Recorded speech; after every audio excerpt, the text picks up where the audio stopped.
Hey there, I'm Pernilla, a 28-year-old Danish girl trying to navigate life in the USA.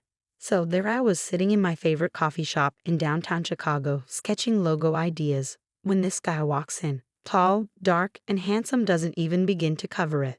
That was Brandon. 3 whirlwind months later, we were saying, I do. You're sure about this, Pernilla? My best friend and coworker, Aisha, asked, helping me into my wedding dress. I mean, you barely know of his family. I laughed it off. Come on, Aisha. They're going to love me. Oh, how wrong I was.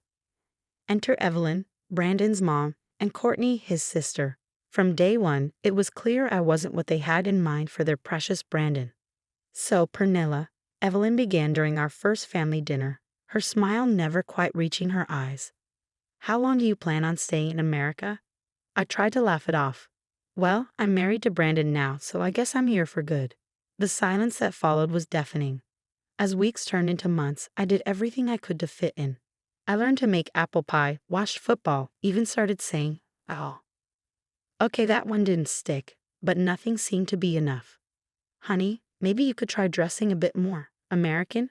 Brandon suggested one day, eyeing my colorful Danish sweater. I frowned. What's wrong with how I dress? He backpedaled quickly. Nothing, is just, you know how mom is. And that was the problem. I was starting to know exactly how Evelyn was, and it wasn't pretty. As Thanksgiving approached, I threw myself into preparations, thinking this would be my chance to finally feel like part of the family. I'm thinking of making a traditional Danish dish alongside the turkey, I told Brandon, excited. He hesitated. Maybe stick to the classics this year, babe. Mom's pretty particular about Thanksgiving. I tried not to let the disappointment show. Sure, whatever you think is best. The day before Thanksgiving, Evelyn called. Pernilla, dear, why don't you come over early to help with preparations? Of course, I said, ignoring Aisha's eye roll beside me. Great. Oh, and don't worry about bringing anything. We've got it all covered. As I hung up, Aisha shook her head. Girl, you're setting yourself up for disappointment. I sighed. They're family now, Aisha. I have to try. The next morning, Brandon and I pulled up to his family's suburban home. As we walked to the door, he squeezed my hand. Ready for your first American Thanksgiving? I nodded, pushing down the knot of anxiety in my stomach. Ready as I'll ever be. Little did I know I was walking into a disaster that would change everything.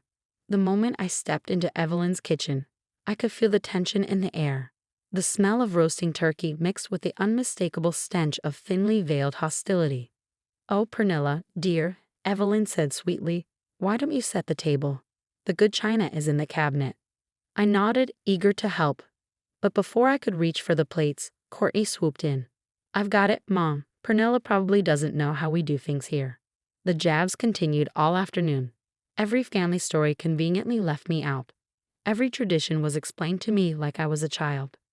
We always watch the parade, Pernilla. It's an American thing, Courtney said slowly, as if I couldn't understand.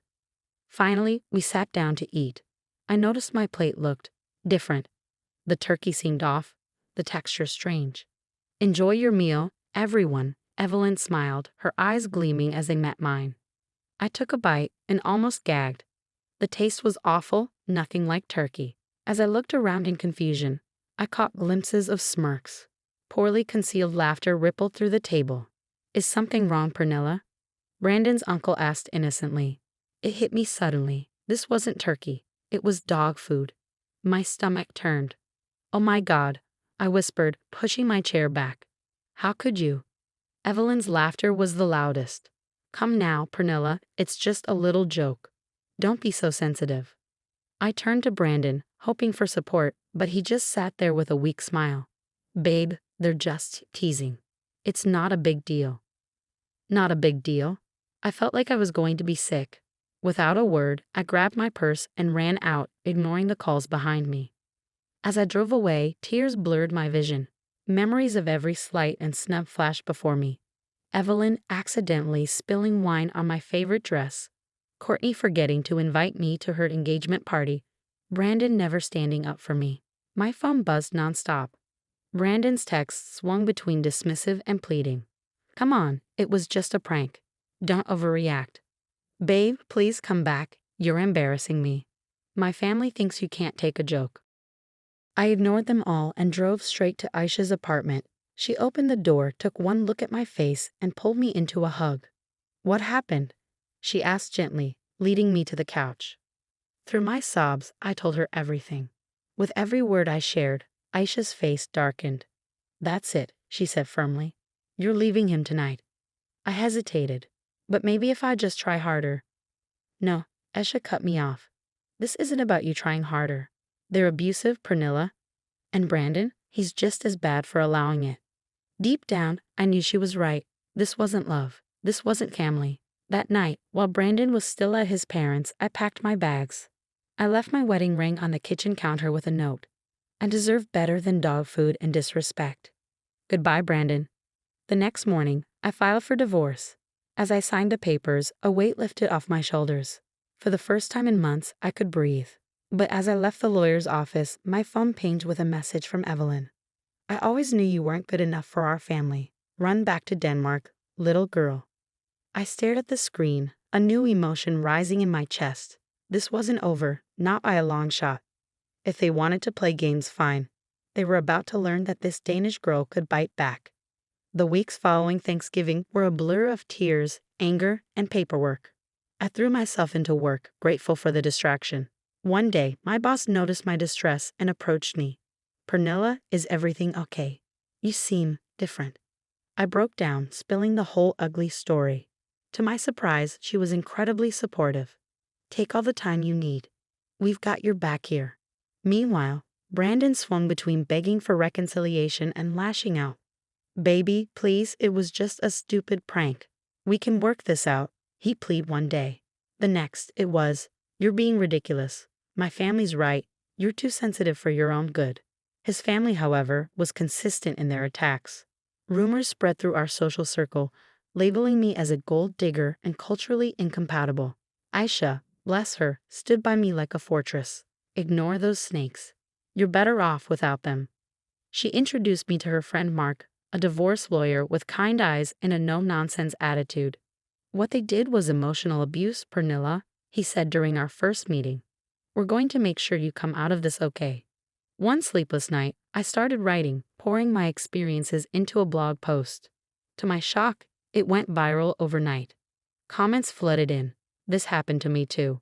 You're so brave for speaking out. I thought I was alone in dealing with toxic in-laws. Suddenly, I had a platform. People were listening, sharing their own stories of family abuse and cultural insensitivity. Brandon's family, predictably, tried to discredit me. She's exaggerating for attention, Courtney posted on social media. It was just a harmless joke. But their attempts backfired. More people came forward, including Brandon's ex-girlfriend. They did similar things to me, she wrote. The emotional manipulation, the jokes that went too far, it's a pattern with them. With Aisha and Mark's help, I compiled these stories, building a case that went beyond just my experience. Pernilla, Mark said one evening, reviewing the evidence, I think it's time to go public with all of this. I hesitated. What if they sue me for defamation? Aisha squeezed my hand. Let them try. Truth is the best defense, and girl, you've got truth in spades. As I prepared my story for a major online publication, I felt a mix of fear and determination. This wasn't just about me anymore. It was about every person who'd ever been made to feel small by those who should have loved them. I took a deep breath and started typing. My name is Pernilla, and this is the story of how my American dream turned into a nightmare. Little did I know, hitting publish would set off a chain of events that would change not just my life, but the lives of many others. Brandon's family thought they could break me. They were about to learn just how wrong they were. The moment I hit publish, my world exploded. Within hours, my story was everywhere. News sites, social media, talk shows. The public outrage was immediate and intense. My phone buzzed nonstop with messages of support. You're so brave, Pernilla. Thank you for speaking out. But the real shockwaves hit Brandon's family. His company, facing immense backlash, issued a statement.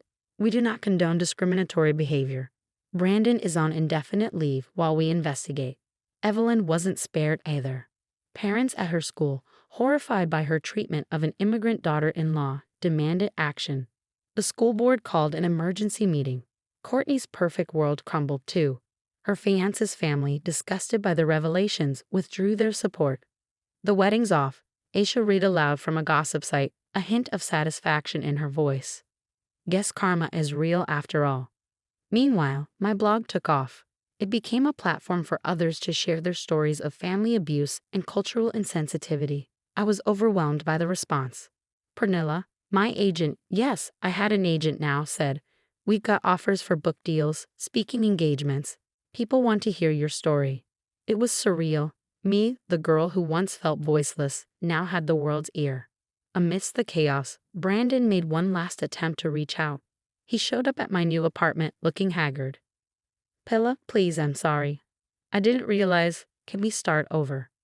I looked at him, the man I once thought I loved, and felt nothing. "No, Brandon, we can't. Goodbye." As I closed the door on him, I felt a chapter of my life definitively end. But as one door closed, others opened. My graphic design career soared. Clients, impressed by my story and my work, flooded in. "I'm starting my own agency," I told Aisha over celebratory drinks, focusing on empowering immigrant-owned businesses. She raised her glass to new beginnings and sweet justice. A year flew by in a whirlwind of success. My book became a bestseller, my speaking engagements sold out, and my agency thrived. Then came news that made me pause. Brandon's family business, the cornerstone of their wealth and status, was struggling. Boycotts and bad press had taken their toll. "They're selling off assets," Mark informed me during a catch-up call. "Seems the mighty have fallen."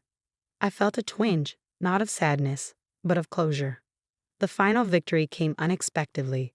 I was nominated for an advocacy award recognizing my work in immigrant rights and family abuse awareness. Standing on stage, accepting the award, I saw my journey flash before my eyes. The scared, lonely immigrant girl, the betrayed wife, and now this, a woman, strong, successful, and proud of her scars. "This award," I said into the microphone, "is for every person who's ever felt alone in a foreign land or unwelcome in their own family. You are seen, you are heard, and you are worthy of love and respect." As applause washed over me, I thought about Brandon's family.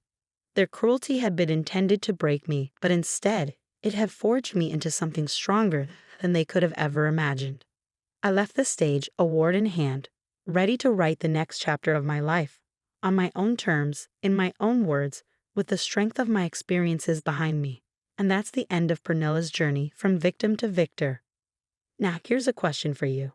Was Pernilla justified in publicly exposing Brandon's family, or did she go too far in her pursuit of justice? Where's the line between standing up for yourself and seeking revenge? Share your thoughts in the comments below.